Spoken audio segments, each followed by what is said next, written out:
in the cabbage. Well, let's get it. Test. Yeah, we're live. Welcome to In the Cabbage. This is crazy. This is pretty bananas right now that we're actually doing this. I'm Tommy Swain, Andrew Witt. Please subscribe, please listen, please download, like. And just a reminder, keep swinging.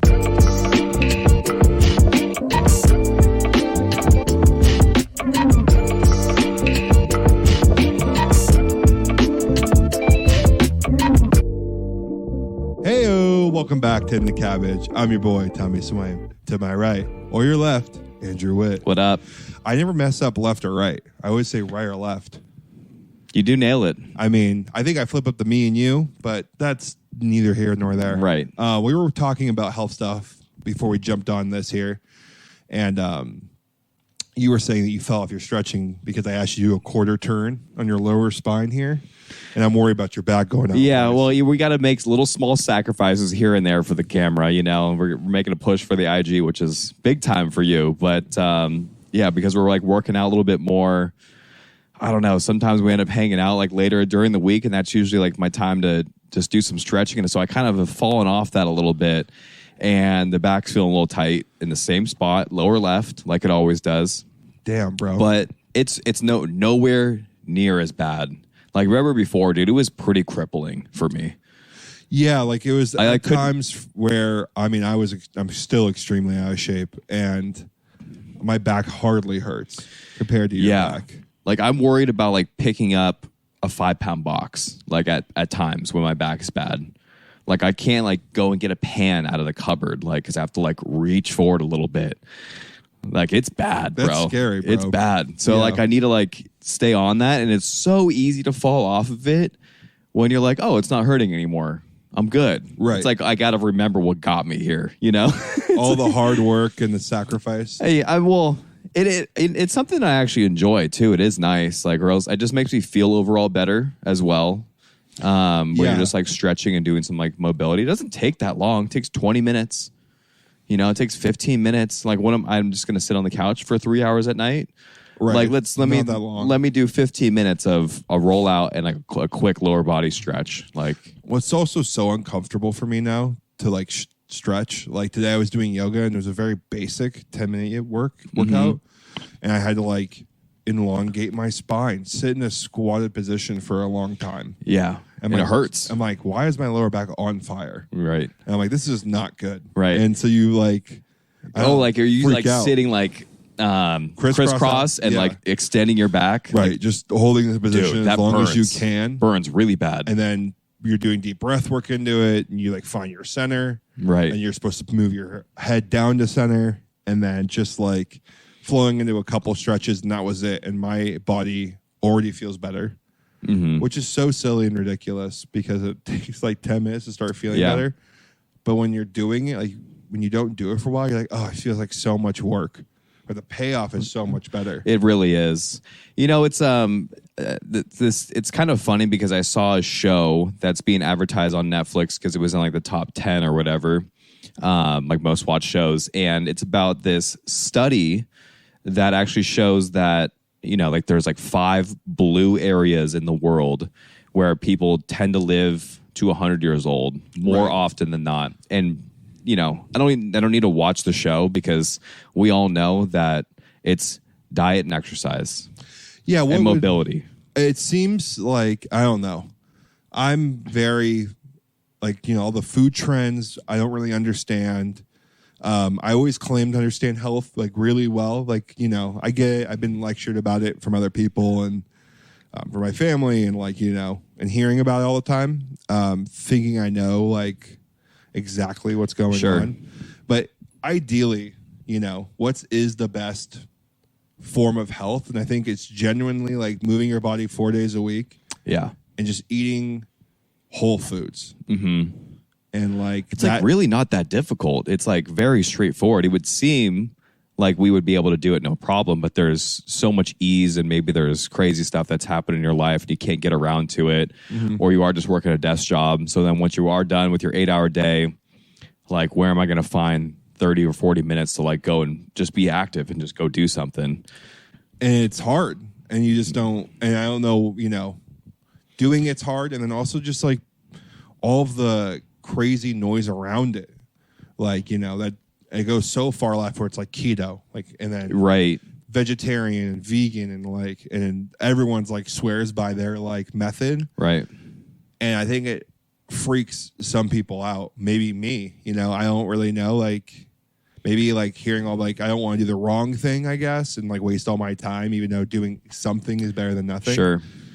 And I think just like the simple aspect of it, if for somebody who's looking just to try to lose weight, is just very simply eat better. And if you don't know what better is, just stick to the outside of the grocery aisle. Don't ever go in the middle. Yeah, that's a good trick right there. Yeah. Just whatever's on the outside, you're good. Produce and protein. Right. And maybe you find some yogurts there. Like, that's fine for the most part, like Greek yogurt or whatever. Mm-hmm.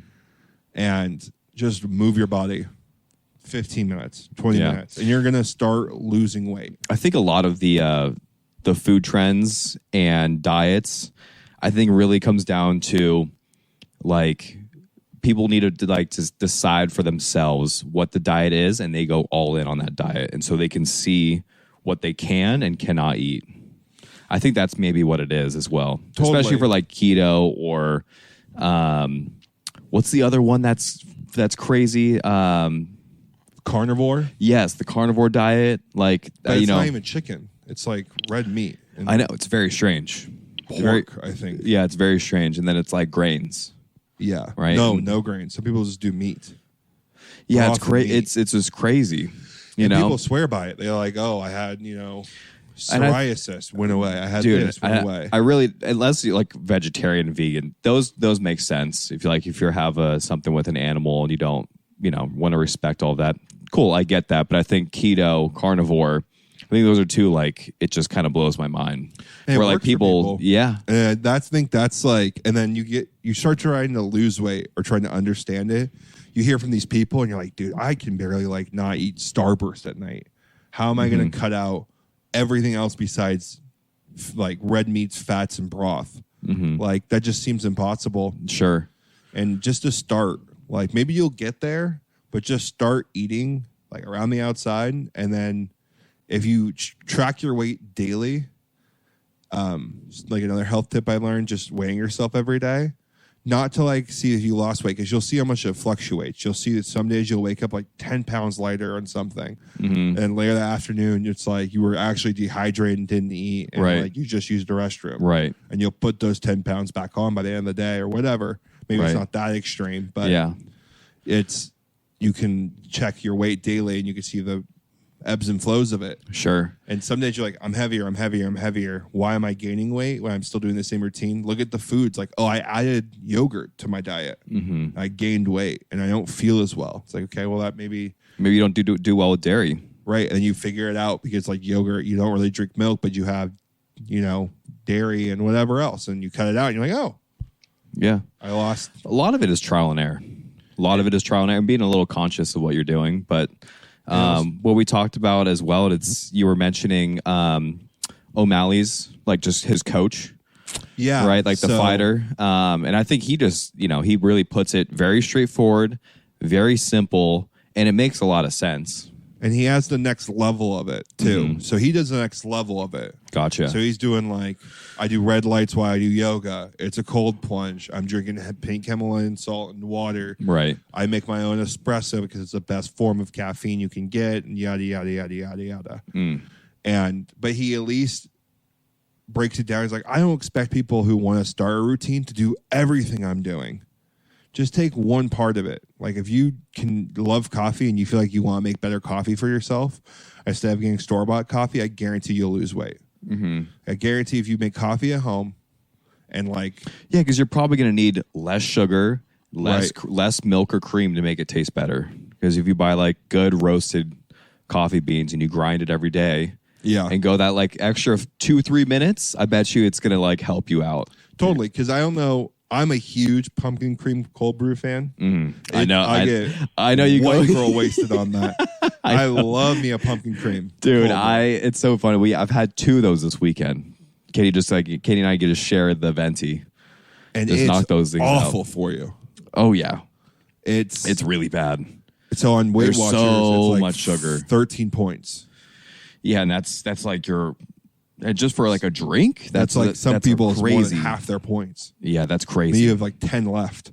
You know what I mean? And you have to learn, like, if you make coffee at home, you can put so much, like, an insane amount of sugar in your coffee for it to feel like a Starbucks coffee. I think maybe that would deter people. Yeah. You're like, how much sugar Oh, it's like is in this coffee? We need to check how much like a tablespoon is and how many grams of that of sugar it is. But I think a tablespoon is roughly 8 to 12 grams of sugar. Right. And you're like you imagine putting like 4 of those things in there.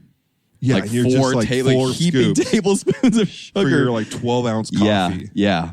And you're just like, okay, maybe there is something ridiculous about this. And, I just think it's cool. And I'm not nowhere fixed from like my own issues with it. I'm not an expert by any means, but just it's a little more eye-opening, huh? The simplicity of it with people.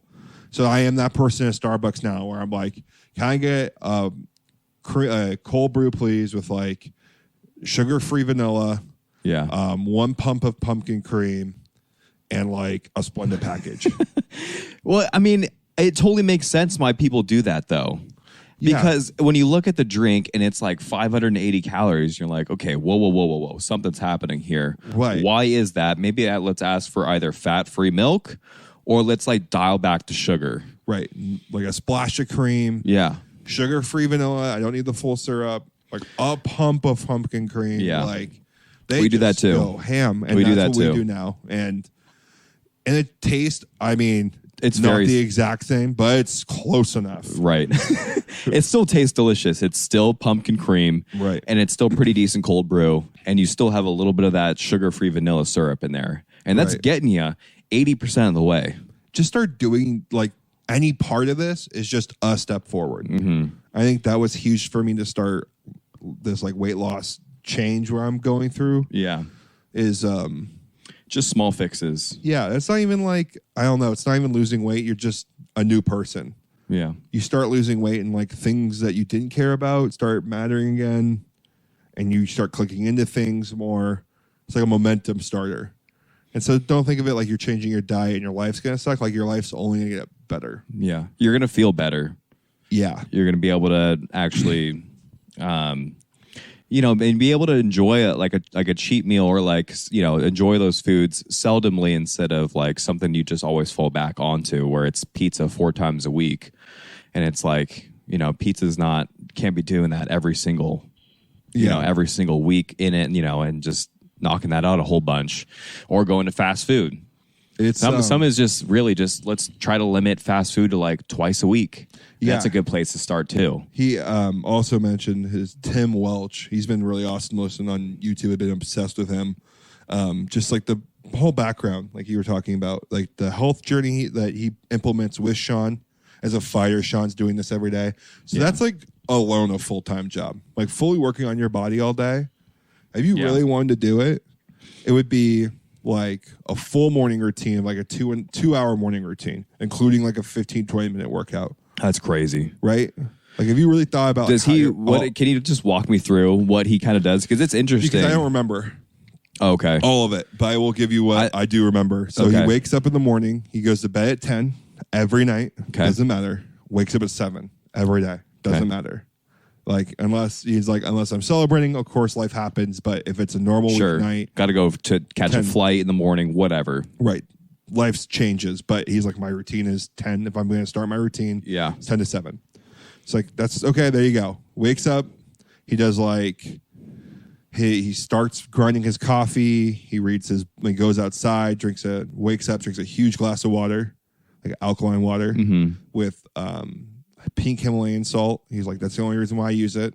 Because if you cook with it, it's not very good. But if you drink it in something, it's the electrolytes. Right. When he has like all of his supplements he does and all of his vitamins, he starts his protein drink, hits his first workout. 20 minutes. He always works on legs. Is he a believer in getting light right away into your eyes? Yeah, so he's doing red light in the morning with stretching. His whole house is covered in red lights. It's not even like his whole house. It's like lit LED red lights. Like red lights are shining on him. That's crazy. Okay. Or at least maybe it's just his living room. Yeah.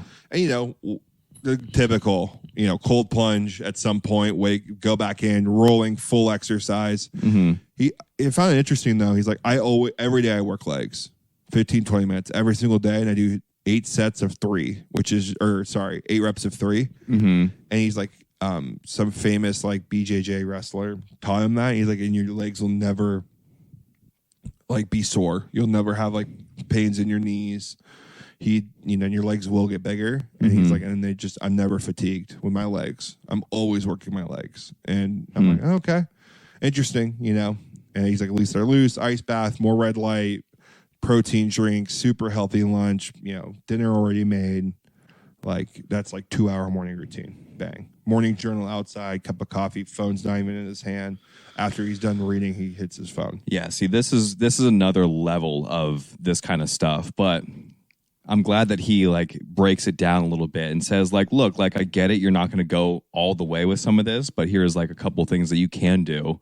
And I thought it was really cool when you were telling me how applicable, like if you do want pizza or if you do want a burger, right? You were telling me that he just like go either make it yourself because make it as shitty as you want to, right?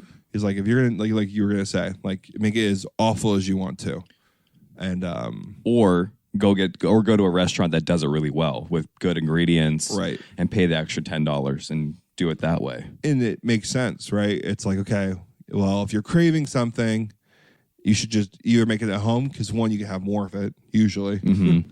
Yeah. And 2, it's like you can totally control what you put in it. And you can almost make it like way healthier by just you making it at home. Sure. You don't use as much butter because you're like, how much butter is this? A full stick of butter? You're like, damn. Right. It's a lot, but I don't need that much butter in this. And all that stuff. So I don't know. Breaking down the health stuff has just been fun to talk to with you about because I know how into it you are. And I don't know if our viewers care that much, at some point. I think it's listeners. Fun. I think it's they don't. Maybe things don't care.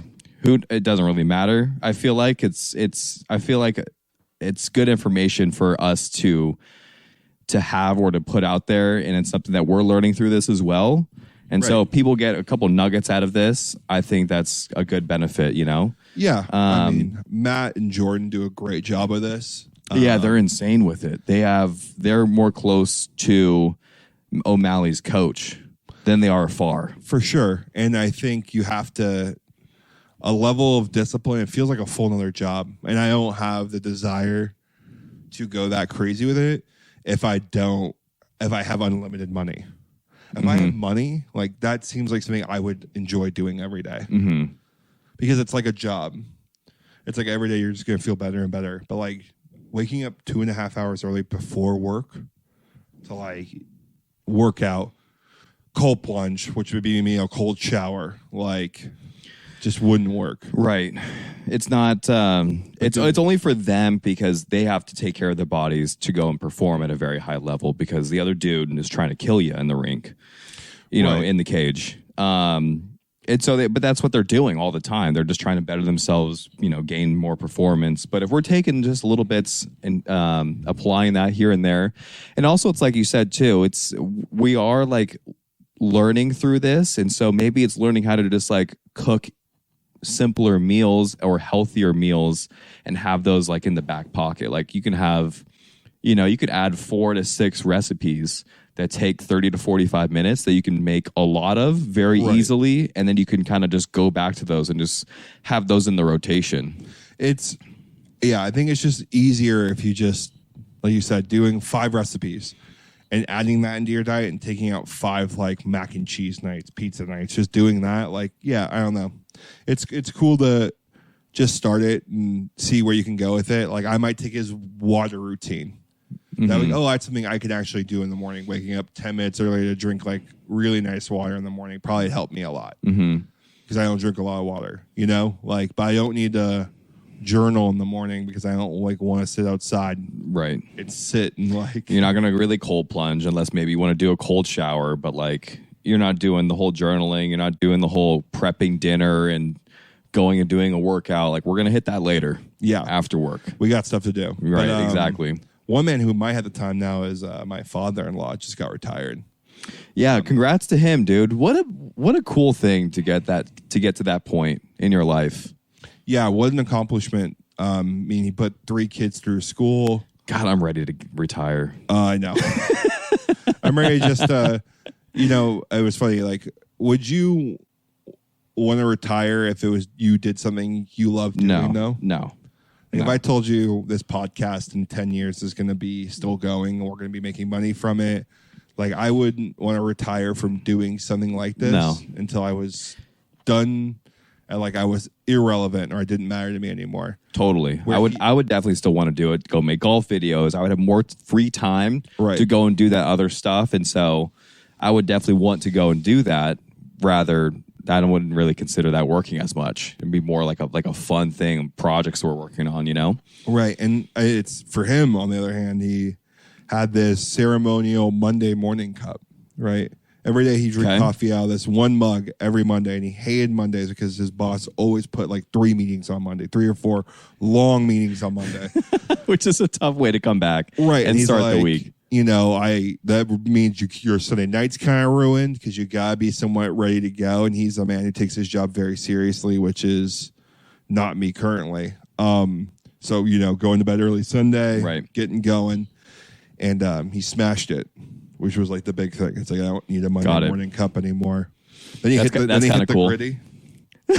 Did he really? Yeah, wait, what is he doing? What is he doing this? I don't know how he picked it up or whatever, but he did like a gritty form dance. I don't know if he meant to do it or whatever, but I mean, he kind of hit it. Yeah. For, a 60 whatever year old white man who probably has no idea what he was trying to do there. That's great. It looked okay. All right. I seen Rob's got it like that though. He's kind of swagged out. Oh, for sure. Rob is ready to go at all times. I mean, we used to play golf with Butch Harmon. Yeah, I know. So man knows a way around a little swag. So it was fun to see him retire and talk to him about it and how excited he is for like his next step, but also like very worried. Like, it's not like a relaxing thing. It's not like, here we go, let's unplug from everything. You're like, that's true. Like, if a disaster happens, do we have enough money? Like, there's no more income coming in besides our Social Security stuff and blah, blah, blah. And, he can always go back and advise, but what's the point of retiring then? So there's always a little worry with it. And I just hope you get to a place now. I don't know if our generation, who knows when that's going to start happening. Oh, God. Not worry about that at all. Yeah, it's tough. Yeah. I recently did a John Hancock 401k plan because I just got offered that from my company, right? Yeah. And I'm over there, retirement plan for 2060. Yeah. And it's like, whoa, that's way out there. It's way out there. Good luck, too. And then it wasn't even the amount of money that I was choosing to retire with was not enough money. Not enough money. It was I don't know exactly what I picked, but I'm pretty sure it was around the $1 million, $1 million. Is that enough? I don't know. Is it probably not? Yeah, probably not. By then, 65 years, $1 million, your house has to be paid off. Has to be. Or you're selling your house, moving into a house you fully pay off, so no mortgage payment. Right. Gotta keep your utilities down. Also, how long are you living? Are you living until you're 72? Or are you living to 89? Yeah, where do you judge? That's crazy. You go in, you're like, right now, the way I'm feeling, I think I'm hoping I make it to 72. Don't say that, bro. Dude, I gotta keep going. I don't know. Just it's like you said, it's a lifestyle thing. So it's a change for your life, that you're doing. But I don't know, man. I can see all of the concerns and uncertainties with retirement because there's no more income. What if the house burns down because there's a wildfire that breaks out? Right. And there's no because I know some insurances are not really covering land fires anymore. Totally. And that's kind of a crazy uncertainty as well. I don't know. And it's funny to hear about that stuff, but also I'm just being really excited because he's going to play more golf instantly pretty much. Gets to go on more vacations, which is awesome. Mm-hmm. I was talking to my brother-in-law because he just got sucked into a company too that I don't love. And he, we were just talking, and I was like, just go do anything else. Like, you make just as much money like working in a coffee shop and maybe like part-time in a restaurant on tips than you do some of these corporate jobs. Mm-hmm. And the illusion of safety is like awful because they don't care. They'll fire you instantly. And most companies will. Like, they just don't care to keep or hold on to people. And you're just the first expense always now to cut, where it felt like jobs and businesses would back in the day would be like that would be their last resort. Yeah, you're like looking at cutting elsewhere, not people. Right. You're like, whatever we need to do to keep our people. And now it's like, our numbers are low. Let's lay off a couple people. Right. That solves everything. It's like, hundreds of thousands of dollars a year saved instantly. Yeah, and it's just big corporate, it's crazy. There's lots of room for growth, but like if you can't like break through it at X amount of time, like, it's pretty cutthroat at times. And especially if the business is suffering, you're gonna have the people that are there that can do more, that are more experienced. They're just gonna end up like, having those other processors like work a little bit longer. Yeah, and they'll just get rid of, and they'll just offshore you. Yeah. Like, no problem. They can go train somebody in India for like $2 an hour. Yeah. Why do they keep me around they gotta pay me $45? Yeah. And I get full insurance. I am in an office building. I have an amazing laptop. I have paid time off. You know what I mean? Like, it's hard just the way the system works right now. For sure. So what's your brother-in-law doing now? Or what were you telling him to? I mean, he's just not happy. He doesn't have a lot of freedom. And there, you know what? Like, we were playing Mario Kart and hanging out. And I was asking him about this like what I assume is like a side thing he's doing other than his job. Mm-hmm. And I'm like, oh, you're doing the same thing you did last time, which he just did like the graphic design. It's Jake. He does our thumbnails for us. Yeah. And he's the full-on, art director right now. Wait, what? On the side? Yeah. And I'm like, oh, I don't really know what art director means. And it's just, he's running the business essentially for this designer. He's the designer's right-hand person. And I had no clue, and I felt bad. It's funny how you know somebody so well. Yeah. And you don't at the same time. Like, I had no clue what he was doing. Yeah, that's kind of crazy. Right. And also, I feel like, it's no knock to Jake because he can share whatever he wants, but I feel like that would be something that you and him would talk about. Yeah, he doesn't like to, he doesn't share very much. That clan likes to shell in. You got to kind of excavate some information. Yeah, you got to poke and prod a little bit. You got to crack in there a little bit. And he's like, we just kind of started laughing. He's like, I guess I haven't shared very much. And I'm like, yeah, I had no clue, dude. And it's so funny because you hear art director. He's essentially just like running a business. He's like handling contracts. He's like let go of people. Really? Help this designer like make decisions. And it's just cool to hear from. It makes me excited because like you can do that and fail. Like rather do that and fail and learn and grow and do something new than like doing something safe you didn't want to do and failing because like you're both failing.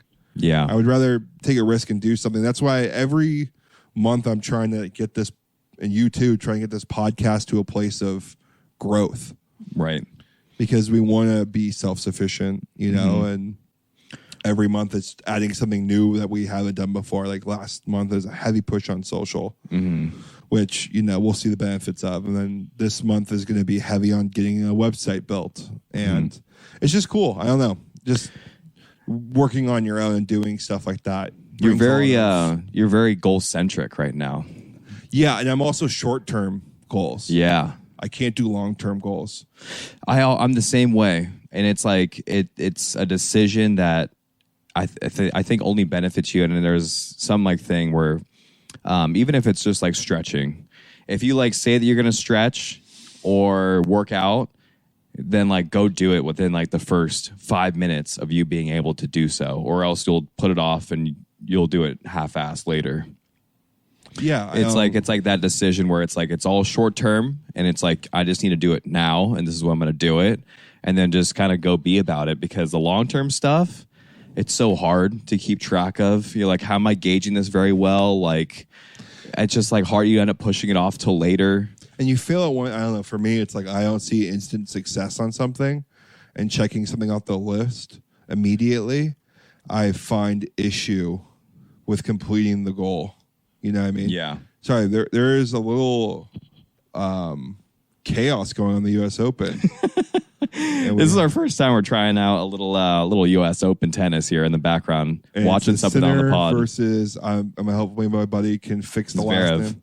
I'll jump in there. We're going to figure something out. I bet you someone's yelling while he's serving. I think so. The crowd's getting a little rowdy. Yeah, they're getting a little heated. But anywho, I'm better at short-term goals. Short-term goals is great. And yeah, it's the small things, like a couple times a week, I got to do this. And like, boom, you can check that off the list. Yeah, and it brings momentum for me for the overall goal, which I know in my head is, but just doing the... It's easier that way, I think. It's easier that way. Because then sometimes you don't see all of the small like steps in the right direction that you're like actually going towards. Yeah. Like it's hard to see like the big picture of like what you're trying to do. So just say what you're going to do and then going to do it for that week or month. You're going in the right direction. Yeah. And it's just cool to set goals and get them done and be excited to keep growing. It's the only way I'm going to find growth. It's like the only thing that's worked for me so far. Yeah. Is these monthly like check off lists. But it was just my pops now doesn't have to worry about goals or setting it. He used to ride off in the sunset. You can just cruise. I love that for him. Yeah. And then you went and did a little Catalina trip. I'm excited to hear how it went because I haven't been to Catalina. Maybe I went with as a kid, but not as an adult. It's pretty fun, I will have to say. We went and we took a boat ferry out of Newport. Yep. So you could there's a few options. I think the one down in Dana and Long Beach are the same, and I think they go there faster, because it's like a different company. The one in Newport takes a little bit longer. It's like an hour and 30 or hour and whatever, Why'd 15. You went the longer route? Well, the tickets were all sold out, dude, like a month beforehand. It's crazy like how many people want to go over there in the summer. Really? Boat full. Yeah. I had to buy these tickets a month ago and like waited like one day too long, and like the weekend was gone when we originally wanted to go. I'm like, oh my God, what the hell just happened? Like there was 13 seats on this ferry. So anyways, why is everything just so crowded? It's so crowded. So it's nuts. But it's like the perfect little day trip. Like we went down there, parked our car, and we had to be there at the ferry like at 7 a.m., which, a little early on a Saturday, but still, if you're going to go for the day, and then you're going there on just like a Saturday, and then we took the ferry back at 4:30. And so that was like a perfect time because we got there at 8:45. We sat down, we had brunch, and then we were out of there at 9:30, and we had 9:30 until 4 to essentially just do whatever we wanted. Super cute little town. I highly recommend taking a golf cart. I saw that. That looked pretty fun. That was a blast. Yeah, these things, we were zipping around. We were taking shots on this thing. We were getting after it a little bit.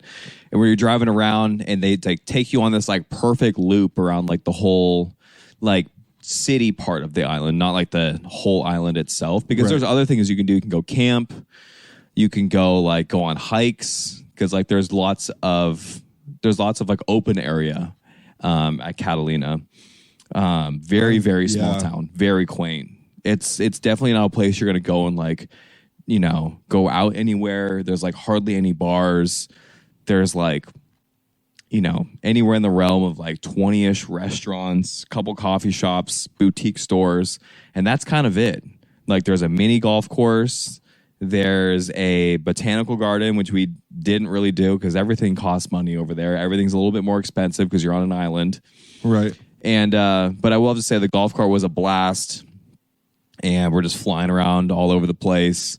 And then we just hit up like a couple like breweries, a couple restaurants, and then by like 3 o'clock, I was like, dude, we need to get out of here. Like this is where we've done everything. So going for the day is perfect, unless you're gonna go play golf, because they do have a little golf course over there. Yeah, it's too. a par 3 course. Yeah, it looks sick actually. Yeah, it looked. I think I saw someone play it recently, and it looked pretty good, but. I'm like, yeah, I gotta bring my clubs, but whatever, you gotta try it out. I'm pretty sure. Yeah, if you're gonna go and stay for a night, or there's no way you can stay for 2 nights. There's just no way, unless you go to like the only other place they would do, which we wanted to, was go to the Descanso Beach Club, and that's there's like a little part of like a beach essentially that you can go like and hang out. They have cabanas and lounge chairs, but that was all booked up too. Classic. It's like, and they book like a month and a half out in advance. I'm like, dude, for like 2 lawn chairs, I can't just like go and hang out. Because the island slammed. That's why it's also insanely expensive to stay there.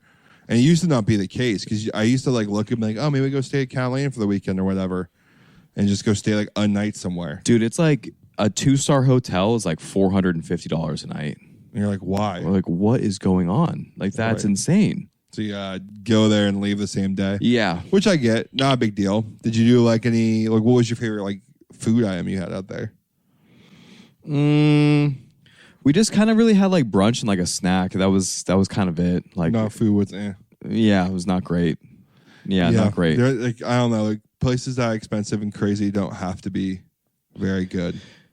And I was thinking they should just have one really good restaurant there, and maybe there is one, and we didn't go to it or didn't find it. But yeah, it's just like one of those things that if someone opened up a very like new American, very trendy restaurant, I feel like they would be so successful because everyone would go to it and put everyone out of business.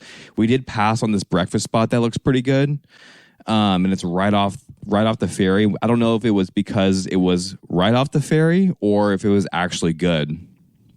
So, little update here on this whole U.S. Open thing. This fan is getting kicked out. Fan is getting straight booted. I don't think we can do this ever again. It's fun while it lasted because I'm just way too distracted at times. Yeah, and my ADD is just firing over here.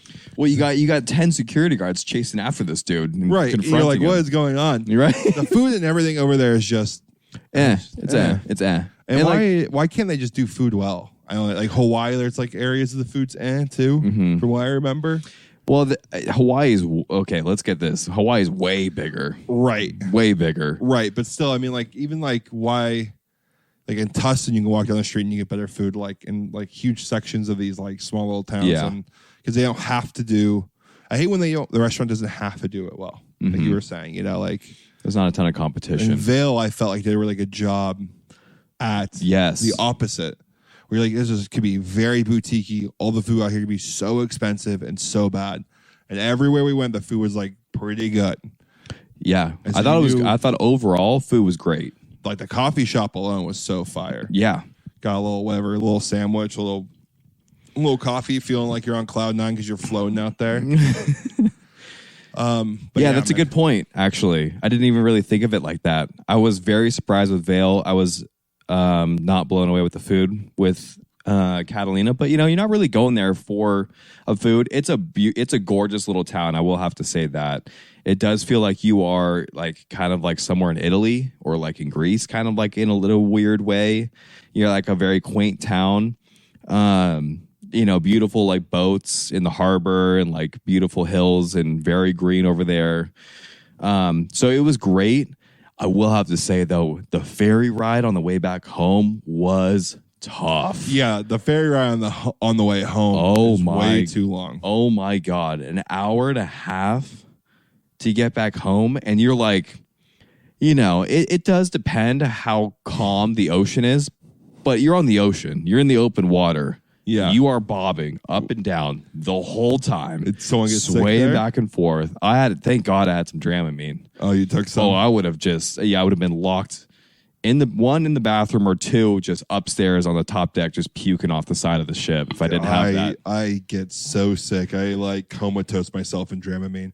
No, you need to. If you're going there, you have to. After our honeymoon, we went on whale watching. We've always wanted to do it with each other.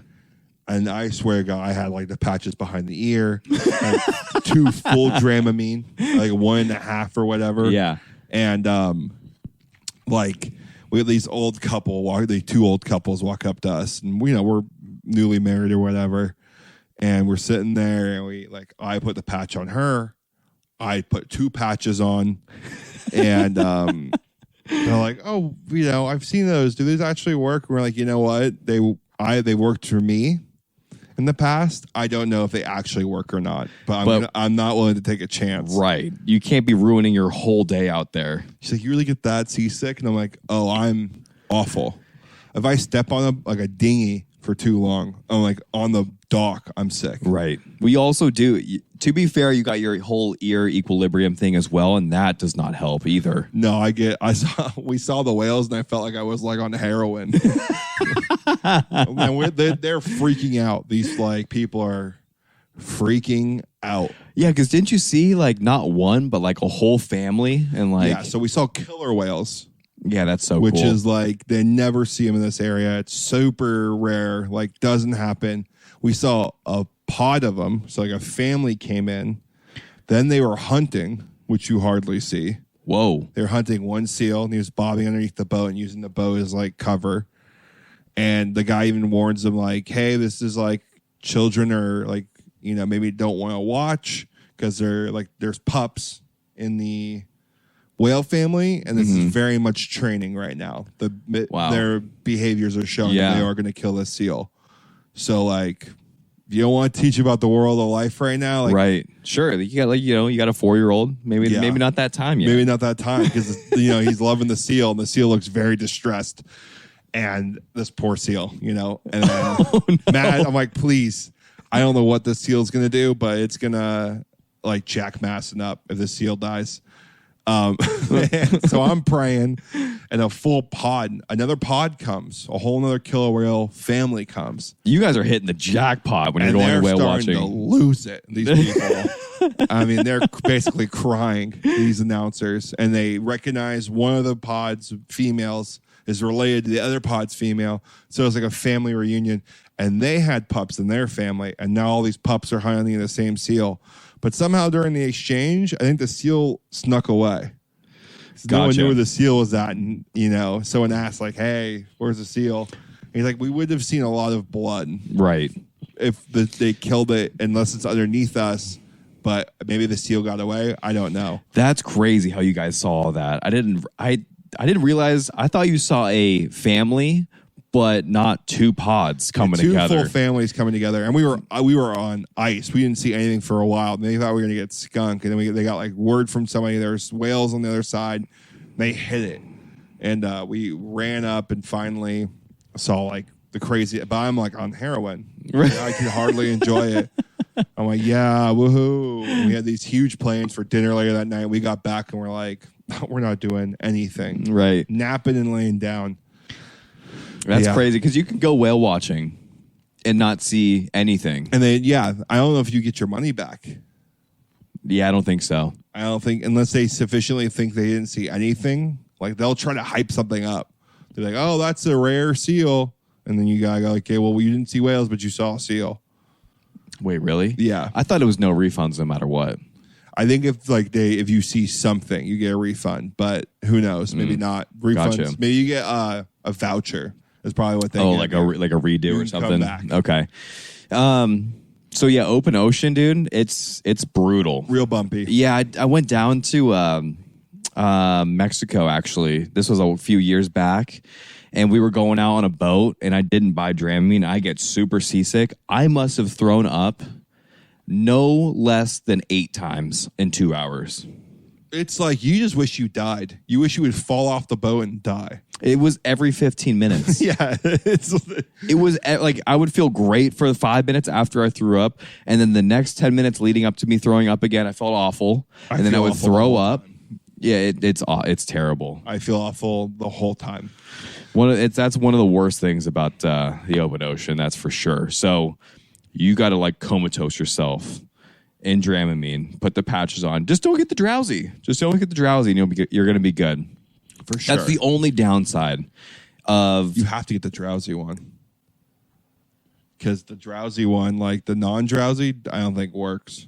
Oh, really? Yeah, as well. So I think I took one non-drowsy and I took a half of a drowsy. That makes sense. No, the non-drowsy does work. I think we did the drowsy stuff fucks you up. I think we went non-drowsy. I think you're right. You have to, because it's like that's what if I want to sleep on a plane, I'm taking Dramamine drowsy, and I'm out for 6 hours. Take 2 of those things, you're gone. Yeah. See ya. I wake up delirious though. Yeah, I do too. I'm in another planet, you know. Yeah. So that's by far the worst thing. And, you know, we've been we had a drink when we got over there, like on our way to Catalina. We had a drink at breakfast. Yeah, you guys are going for it. We had beers after the golf cart little excursion. We're like taking shots out of a water bottle. I don't know how many drinks we must have had. 10, 12. I don't know. It was a lot. It was a lot. And then like you're getting back on the boat. Yeah, you know, and you're like miserable. And you're like, oh my God, I did not have the foresight about this. You know, like I did not. Because you're over there for a day. You're over there for 6-7 hours. You're trying to like maximize your fun and going around and having drinks and doing this and that. Yeah. And you just totally get blindsided by the fact that you needed to go and sit in a ferry with a bunch of people very close to you, which I will have to say that the seat's very comfortable. That's good. That very comfortable. So that saved me. Then, you know, we closed our eyes and we just fell asleep because we're like, we just need to just teleport there. We were able to fall asleep for like 40 minutes, but it's a long ferry ride, dude. Yeah, when you wake up and you're still going. Yeah, that's brutal. But like we woke up and then we like, you know, took a peek out the front and we're like, oh my God, we can see land. Yes. Like, right. Like 10 more minutes. Super hype. Yeah. But other than the ferry ride back, super fun. A lot of the activities we like didn't really want to go do. Well, one, because like Katie's like TMI, but I guess like just too much. She's got like it would mess up her hair if she would like go in the ocean. She can't go in the ocean. She's got the girl fro going on. Yeah, exactly. And so like, and it would just like it because of like her extensions, it just like dyes it or does something weird with it, so she can't do anything like that. Just gotta keep it. So I would have loved to go snorkeling. Like snorkeling would be sick. Yeah. I love doing that. I've done that like once in my life, and I thought it was super fun, super cool.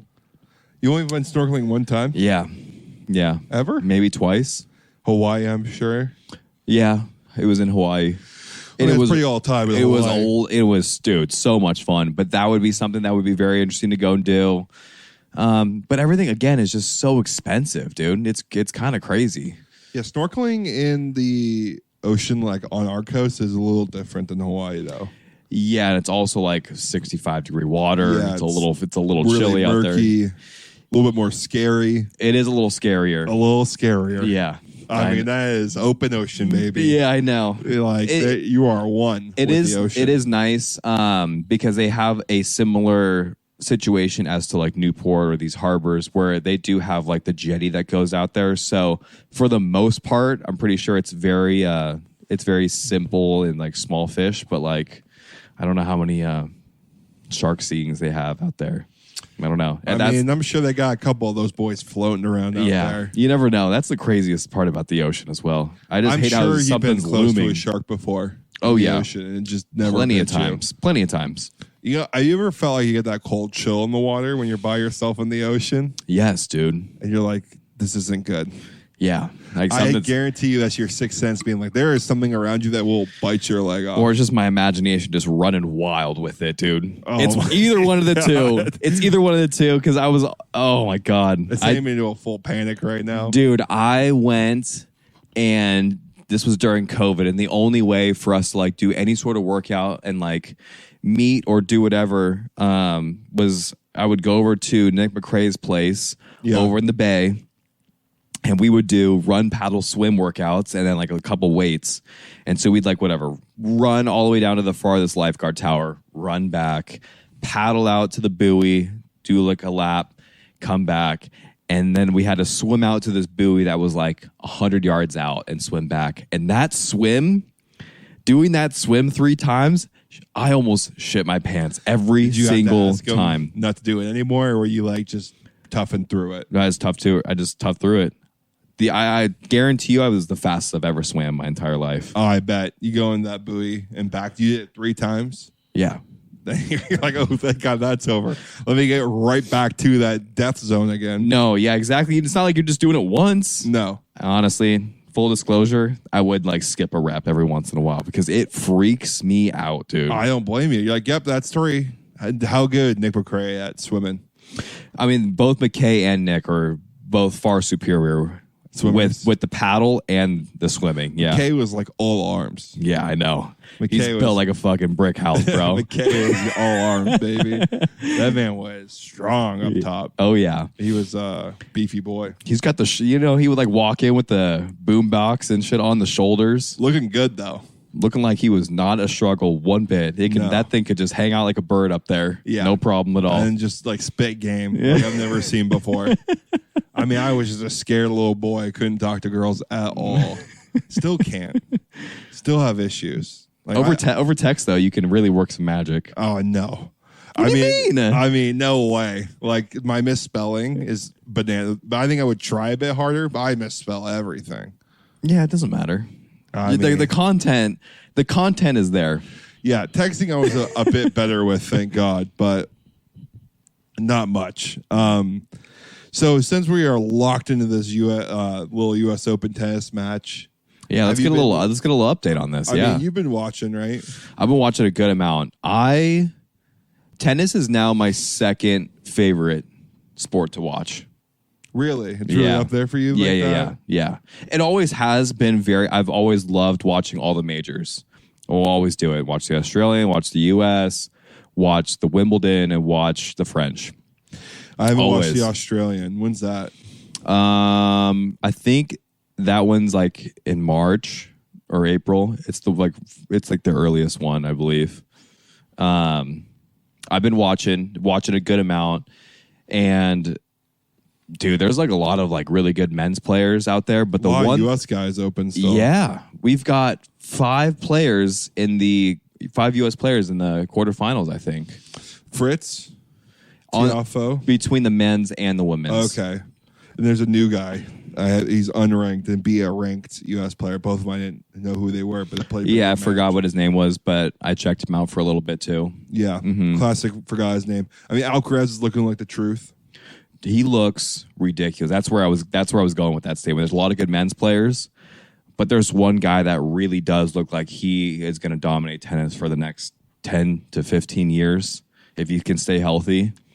He's that guy. Which I think he can, because now it's like proven his body hasn't given up. And just how quick, like how far the game's gotten off the back line. Like everyone plays so far off the back line. Now it's all running to the net now. It's so far off the back line, pushing back and charge the net. Seems to be what everyone's doing. Alcaraz is the best at that.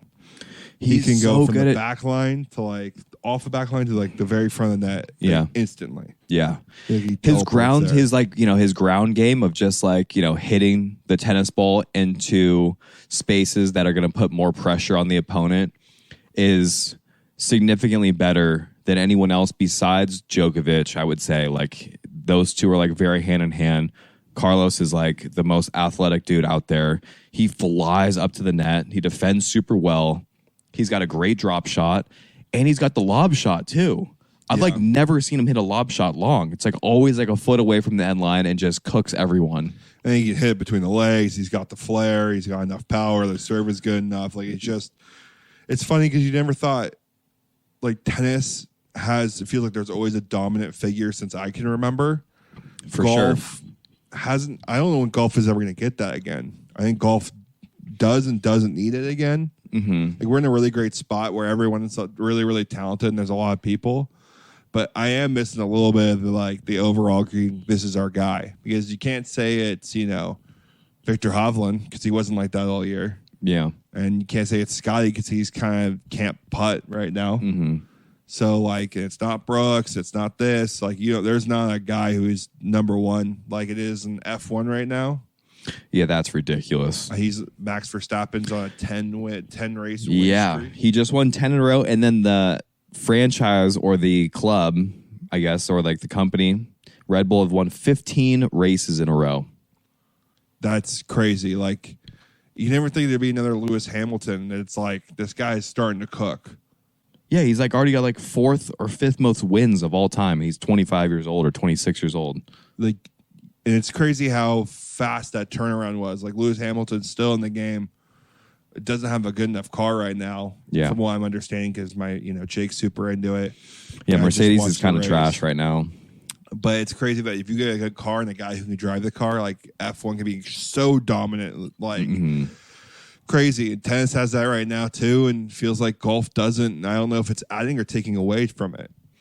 I do like some of that dominance factor, as long as the guy that's dominating is enjoyable and he's a good personality and he plays the game in a certain way, which, to your point, Carlos is looking like the truth. He is that guy right now, bro. It's crazy.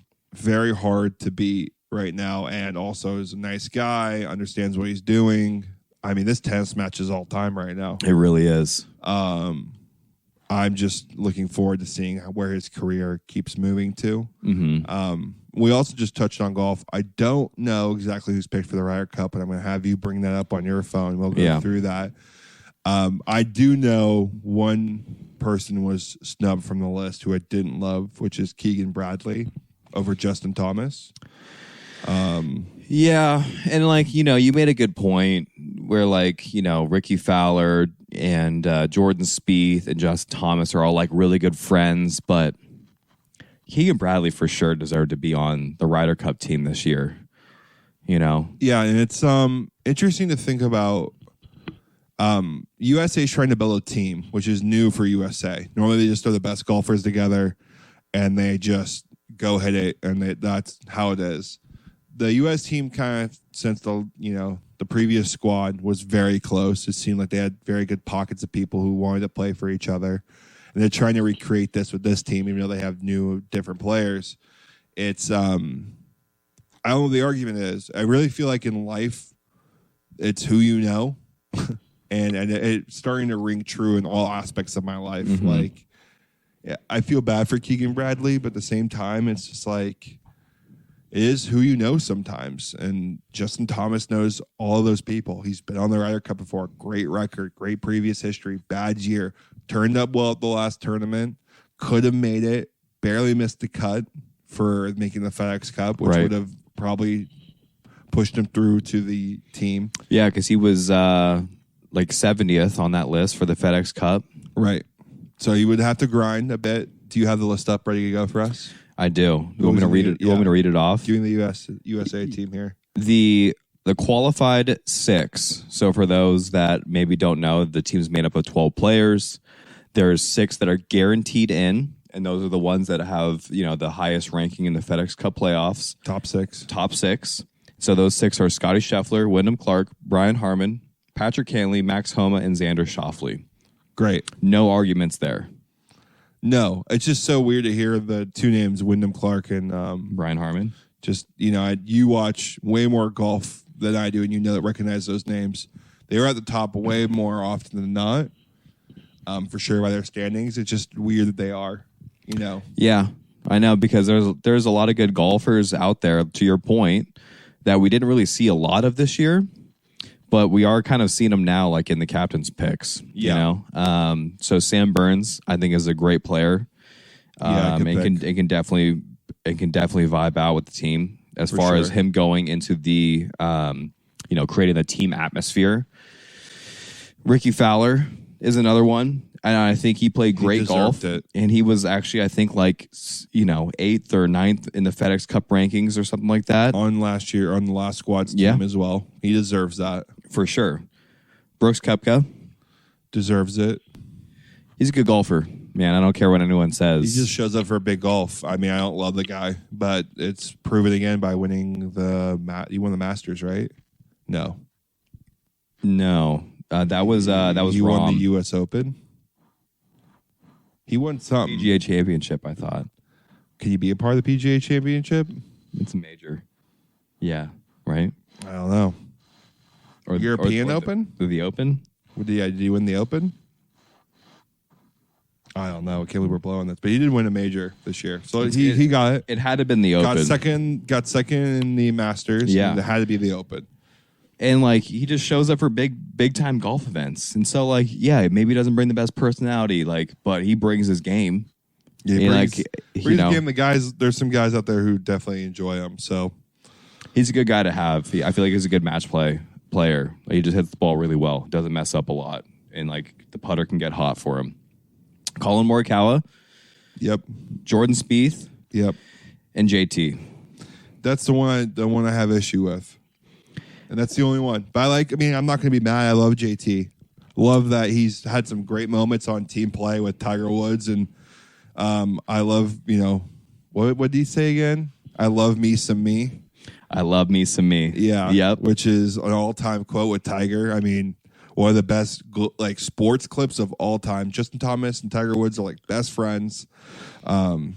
Almost like his mentor in many aspects. Yeah, for sure. He hits a game-winning putt on the President's Cup and screams at Tiger, "I love me some me," and they both say it back to each other. I mean, that's you can close the book on golf. You've done it. I will have to say, overall, the golf season has been a little weak. Not very enjoyable. Yeah, a little weak this year. And it was a lot of it because it was just not as competitive. Like when people are winning, they're winning by 5 strokes. And that happened more times than in people winning in playoffs and by 1 strokes. And then the playoff would go 1 hole. And it just felt like it didn't matter. And all the outside noise, I think, kind of drowned out a lot of the golf. I'm really hoping that next year, I understand we're going to be through a change of this, but I think golf fans and people alike are just done with this. Like, figure it out. Like, I get it. We don't want the money. It's happened. It's awful. I didn't want it. But at this point, I'm just tired of hearing about it. Yeah, I'm with you. You guys the majority of you are all rich and don't have to worry about money again. Yeah, exactly. Whether it's because now you're a playing pro and you can go teach lessons anywhere you want and make hundreds of thousands of dollars, or you're on the upper echelons and you're, just cashing big checks. Yeah. And, I agree. Let's put it behind us. And also it's fun. Yeah, I have that pulled up as well. Right. And I think it's just really fun to get a team play event and then going against these guys taking it so seriously, and I don't know how much money or if they get any money or what the deal is, but it's more of a pride thing for these guys. They enjoy it. Yeah, and they get all in for this. This is big. And I'm really excited for it this year. I'm really excited to get it going. And yeah, I was looking through the European team, and they look scary. They look good. I remember, they look good. Yeah, you ready? Rory McIlroy. I mean, yeah. John Rahm. Yeah. Victor Hovland. No, wait. I always thought this was so. It's Europe, correct? Mm-hmm. So it's not the rest of the world. The rest of the world's the President's Cup. Europe is the Ryder Cup. Yes, exactly. Okay. So John Rahm, Victor Hovland, Terrell Hatton. Oh, I mean, that 4 you listed right there. I mean, it's the top 4 in our team can lose to those guys any given day. Oh yeah, those guys are great. That's not Robert McIntyre, which is not that big of a PGA player. He doesn't come around very often. He plays a lot on the DP World Tour. He plays a lot just over in Europe. Good player because plays really well at Links Golf, which is kind of what we're playing now because it's in Italy. It's 100%. It's in Italy and Rome. We actually need to watch a course breakdown. Yeah, I'm down. I'm sure that's gonna be on there somewhere. Yep, I'm down to do that. And but he's really good. He almost won the Scottish Open this year. That's a big event and huge one. Right? Yeah, he almost won it at his home club. So he's a lefty, good player. He's got a little chip on his shoulder as well. So that's a name maybe people don't know, but that could be a little scary in match play. When you catch the right body, right time in Europe, crowds behind him. Yeah, for sure. Hard to beat. Matt Fitzpatrick, Tommy Fleetwood, great. Sepp Straka, Justin Thomas, Shane Lowry, Justin Rose. Justin Rose. My bad. Thanks for checking me on that. And then we got Shane Lowry, great. Ludwig Aberg. Now that's the dark horse right there, which is awesome. Which is way more into this. Would you, if you took Justin Thomas or Ludwig Aberg versus 1-on-1 in a match play, who are you taking? I'm taking Ludwig right now. Too. Yeah, and my betting odds are going to go crazy if I'm betting that thing. Mm-hmm. If Ludwig's playing against a good his game is rock solid. I really do think he's going to be awesome in a year or so. He just won a European event, and it was what is his first win as a professional. I think it was his 4th or 5th start, and that's how he qualified because he won that tournament. Dudes in the Ryder Cup. Yeah. In Rome. Yeah. That's so cool. And then called it. I don't want to say we didn't call it. We watched the video. Other people called it. They were smarter than us, but we said it here first. We did. You heard it here first too. We got witnesses. Right. We watched videos. Sure, other people know he's good, but they don't know. We know how good he is. This guy's legit. 22, fresh out of college, got the PGA card because he was the top ranked amateur, and the dude is a baller. He's here to play. He's here to stay. I love that. Ooh, nice. Nice here to play, here to stay. I enjoyed it. And then one other dude, Nikolai Hogard. I haven't heard of him. I don't know that guy. That's the only guy I don't know. Well, they can also sit and bench players, and they can play and not play. So he'll probably do certain things. He might play 2 matches or 3 matches, 4 matches. I don't depends. know. Yeah, exactly. But the top ranking teams there are pretty insane. Or the top ranking players there are pretty. There's insane. like 8 dudes that are really good. Yeah, this is gonna be a close one this year. I don't know why last year was such a blow. I think it was the biggest margin of defeat. Yeah, it was not even close. Well, I think USA just out-yardaged them. I think we just picked the longest course, and we put Bryson DeChambeau on the team, and Brooks Koepka, and those guys were driving the ball way past them. Now, Rory might be the longest driver. Yeah, he did. He actually set the record for the longest average driving distance on the PGA Tour. So he's probably the longest driver. Rahm hits the ball pretty far. Yeah. Taylor Hatton isn't short either. Yeah, Ludwig crushes it. He nukes the ball. Yeah. Looks like the dude's barely even swinging. He hums around at 182 easily. He's going to be able to move the ball flight super easily, and he's never going to lose a golf ball. It's going to be nerve-wracking. USA's going to have to show up. These Wyndham Clarks are going to be huge, which I don't know how they're going to do in the pressure cooker. I think he's going to shine. If you want an honest opinion here, I think he might play really well because, dude, he won the U.S. Open. That is true. It's a true test of golf. A little windy, was kind of a linksy-ish hybrid style course. I guess you're right. And he played really well. And he was executing under pressure, down the stretch at a U.S. Open. That is a good point. So I think if his golf game is in the right spot, I think he's going to do pretty well this year for us. And I'm excited to see it. Who do you think is that going to be your dark horse, quote unquote, for the tournament? For the USA, or who would you say? Yeah, I think we gotta just look out for Victor Hovland right now too. I mean, Victor Hovland versus Scotty Scheffler is gonna be freaking awesome. Yeah, that's gonna be unbelievable to watch because that's gonna happen. Rahm, give me Wyndham Clark or Brian Harmon for the dark horse on our USA team. Who do you think has to perform? Has to perform for us? Scotty's going to have to be our guy. I think you got to get 2 points. If they play on average 3 times, that's kind of pretty consistent, right? For the most part. Some guys play 4.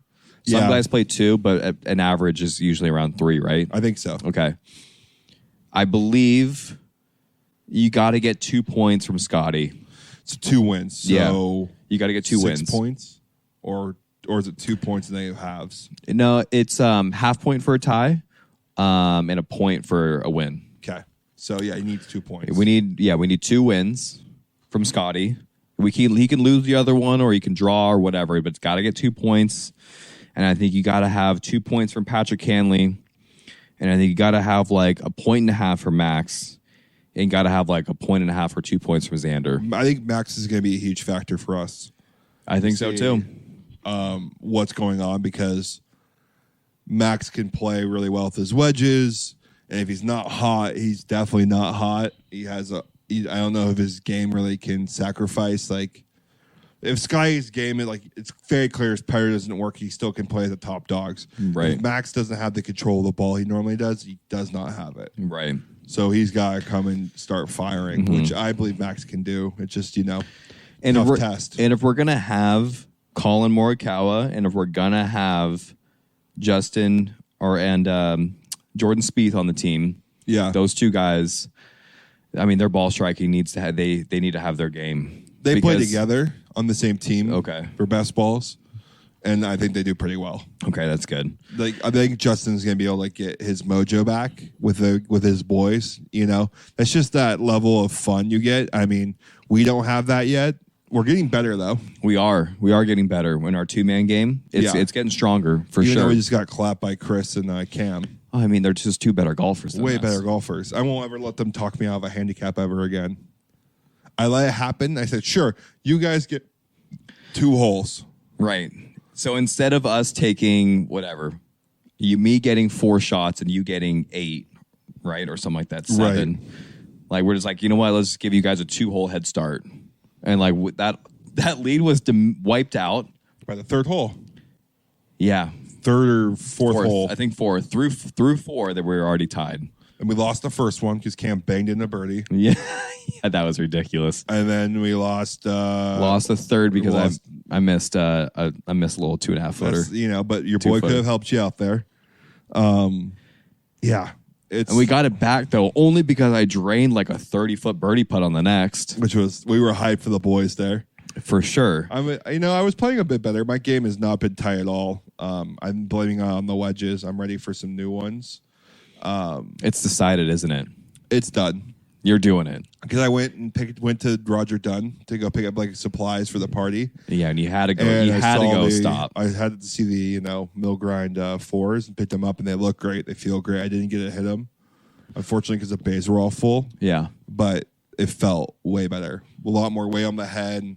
It was a very big face, a little bit more shaped up. The clubs, from what I'm understanding, rip, and I can't wait for it to get a little rusty on that face for me. Yeah, I know that totally fits your vibe on the course as well. That's a you thing. I see that working for your game really well. It's going to bring a little extra swag factor. I love to the bag. I told someone I want the rusted faces like you do, and I'm like, yeah, it just fits me. And I think it also it also just it's unique. It's a little different, and also coincides with the Bettinardi. Right. It's got a little like rosish gold kind of thing going on. Then you the wedges are kind of like a reddish, orangey, like rusted face on there. Yeah. It's original. It looks original. You know, your boy likes to be I like to be subtly original. Mm-hmm. And then you wanted to talk a little bit about the Walker Cup here. I didn't get to watch it, which is the amateur version of the Ryder Cup. Dude, so that's what I was actually looking up right now, just so I can get a little bit more of how we did, how we finished, where we started, blah, blah, blah. You get a little information. I do think the USA will pull it out. It's done. The Walker Cup. Right. I'm talking about the Ryder Cup real quick. Sorry. Coming back. I was going to let you look it up. But I do think the USA is going to pull it out. A lot of extenuating factors for that. It's going to have to happen. But, I mean, we got better players. Not by much, but we have a list. On paper, we do. On paper. And it's going to be fun to see a close Ryder Cup because last one was a little bit boring. Yeah, it was a smash. It was an absolute smashing. It was a beatdown. Yeah, it was not even close. So back to the Walker Cup. Dude, for one, shame on me. I didn't know what the Walker Cup was. Yeah, I thought it was the girls' Ryder Cup. It's definitely not that. It's the men's amateur, collegiate, basically. Super cool. It's guys that are not getting paid to play golf. So it's mostly 95% collegiate. Okay. And you have to be handpicked, and it's literally the same format. It's the same alternate shot. It's the same best ball. It's the same singles match. They do exactly the same format. It just makes a lot of sense, and they do it a few weeks before that. This is the 100th year that the tournament has been going on for. Europe 2 versus USA. And it was GB and I, so Great Britain and Ireland, actually, versus US. Interesting. Which was really cool, but it's almost, it even said as well, the Ryder Cup, and I was doing a little bit of research on this, the Ryder Cup implemented the same rules as the Walker Cup actually had, and so they kind of stemmed one off from one another, or maybe the Ryder Cup came before and the Walker came was added just after that, and they adapted the same thing, but it's basically it's to show rising stars or really good players in each person's country. And dude, these guys are going berserk for this thing. You get college players playing at St. Andrews as well. Damn. It was at St. Andrews. Very cool. And it's the same formatting. And these guys are matching uniforms, and they're getting hyped. They're fist pumping. They're chest bumping. double fist like pumping where they're just like celebrating made putts. These dudes are draining like 20 footers. Like it is popping off, and it was just as entertaining as the Ryder Cup, if not more, because it's a little bit more of it was competitive. USA was down like 2 or 3 points going into Sunday, and we won like 10 out of the 14. Yeah, I'll have to maybe watch some highlights. Yeah, we can throw up some highlights because it was really fun to watch. And dude, these guys, the new wave of golfers that are coming through the ranks right now in college, these guys can hit the ball. They can hit the ball. Yeah, you're going to watch the levels of the new golf game. Hopefully the next generation of players, and they're even more elite, and we get our next Tiger. Yeah. I mean, these guys are humming around, 180 miles an hour ball speed on drivers. Damn. Like it's a lot of it because of what Tiger did 20, 25 years ago was like, bombing it down there. And then now all of like the launch monitors, all the technology, all the physio, all like the speed training, like it got highlighted.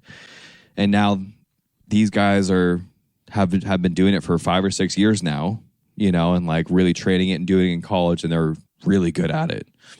And they're just coming out and just bombing the ball. Damn. Conditions were also very windy as well. So that was really fun to watch these guys play in. Like super windy? Like unplayable windy? No, not unplayable. 15. Okay. A consistent 15 mile an hour, gusts up to 20, 25. Do they ever stop the golf play for wind? They do, actually. If the golf ball is moving on the green, they will stop play. Okay, so that's the test. They put the golf ball down. If it gets blown down the green, they call it. But then they also won't cut the greens at the same time. If they know the weather report is going to be 30 mile an hour winds on Sunday, right? They won't cut the greens on Friday through Sunday. They'll just let them grow out, so the golf ball doesn't really have to, move. Yeah, basically. So they was basically cheating the system. Kind of, but it's allowing play to go on. It's not deemed unsafe to play in that conditions. Now, if there's lightning storms, sure, they're not going to be able to do that. But I thought the Walker Cup was really fun, really cool. They had the best, very funny European commentators. I mean, it was so well done, and I also couldn't imagine being in college or being 19 or 20, 21 years old and then going on like a main stage and like playing at St. Andrews. And I feel like that would be such a cool thing to be recognized by your country and going to go and compete in this thing at such a young age. And so I was kind of putting myself a little bit in that frame of mind, like, wow, these guys are, one, really good at golf. Two, could be our next rising stars. And did you recognize that? Did you see any names that you really enjoyed? Yeah, Sargent. You've seen him before. He won the low amateur at the U.S. Open this year. Okay.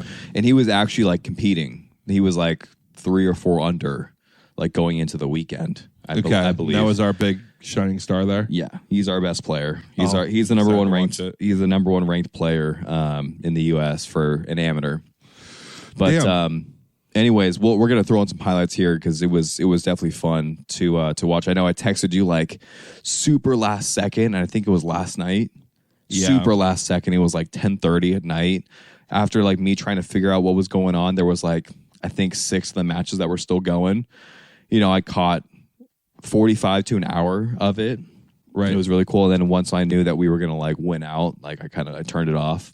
Cool. Because there was only like 3 matches left, and at that point, you're twiddling your thumbs. There's not a lot going on. There's lots of breaks. There's lots of commercials. I'm like, okay, let's move on here. Yeah, move on with our lives here. I got to see about 45 to an hour of it. It was pretty cool. So nice. I mean, it's the same format, so it's going to happen again in 2 years. So I'm going to have to check it out then. And I also wonder if there's another coinciding President's Cup that's an amateur version as well, because that'll happen next year. Oh, I don't think so, but maybe that'd be cool. Yeah, to see. They run back to back. I don't know how I didn't know about the Walker Cup, so maybe there is something out there. So I got to look into it.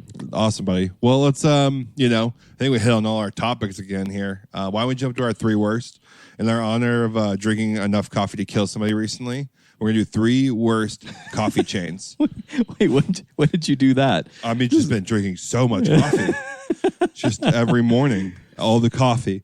And then now I'm having like mid-afternoon cups sometimes. You're going back to me, dude. Yeah. That's wild. I mean, was a caffeine whore. Yeah, you really do love the caffeine. You know what? I need it so badly because when I don't, I'm just such a zombie. And I hate it. Yeah, maybe you just have sleep apnea or something. No, I don't think so. You're just not getting the right sleep? Maybe. I don't know. But I just limit myself to one coffee and then like a tea in the afternoon. I'm good. There you go. I got to just go to tea because that's all I really need is that last little pick-me-up. Right, little 40. I'll start here for us. 3 worst coffee chains. We're going to run through this here. I got Starbucks at 3. Okay. Strictly like it because of the versatility and how many locations. But if you're talking about coffee quality, not very great. Yeah. Number 2, Coffee Bean. I almost never go to Coffee Bean. If I'm there, like the coffee is always okay and it's always pretty sweet. Yeah. Not my favorite. And then number 1, I don't understand why anyone likes this place. I used to work on the East Coast. There's some on the West Coast now, and it's Dunkin' Donuts for me. We got a very similar list here, buddy. I left Starbucks off the list because of the versatility and the ordering. Yeah, I get you. The convenience factor alone sets it apart, but I am 100% agree with you. Starbucks is just so overrated. So overrated. Number 3, I do have Pete's on here. I know that might be a little bit of a tough take. It's tough for me personally. Yeah, but I always go to Starbucks because it's the versatility. I know like it's always available. And sometimes I'm not a really big like latte or like any of that sort of jive. I'm like where I'm sprucing up my coffee because I don't want to drink a whole ton of like almond milk. I don't love almond milk. Like I'm not getting an almond milk latte. Yeah. I don't like oat milk. So again, when I'm going to these places, this is me personally, I'm just getting like filter drip black coffee or I'm getting like cold brew. And Pete's coffee to me has a little bit of a very like almost like a very burnt roasty taste. That's a little too aggressive for my liking. I like more of a medium or light roast. Gotcha. Okay. So number 2 again, it's Coffee Bean. I don't think they bring anything to the table. It's kind of like a just middle of the road, like type Starbucks type coffee. Right. So that's where I'm putting it in my 2. It's like my least favorite between Pete's and Coffee Bean, and then 1 is Dunkin' Donuts. I mean, what are we doing out there? Is that even really coffee? Like, the places are normally shitholes. The coffee is dumped full of sugar and cream. Yeah. It's unreal how sugary it is, and the food there, which I know we're not judging it on, also sucks. But at least everywhere else has something somewhat decent you can get food-wise if you need to get something down there. But yeah, man, I'm glad we're in agreement on the Dunkin' Donuts. I just don't get it. Not my vibe. It's the same 3. We got the same 3. I mean, that's pretty typical. Not many coffee chains out there. But anyways, hell of an episode, buddy. You got anything for the people? I got nothing. Let's wrap this sucker up. Yeah, we got some tennis to watch. Very evident on this video. We couldn't stop looking at the screen. Dude, it's so captivating. We can never do this again. No, for those of you that actually don't watch any tennis, do yourselves a favor. Throw it on. Tune in for the last 3 matches of the men's bracket. It's just intense. It's insane how fast the golf or the tennis ball moves. But anyways, like, comment, subscribe. You guys know the drill. All that jazz. Because we're not going anywhere. We're in the cabbage. And just a reminder, keep swinging.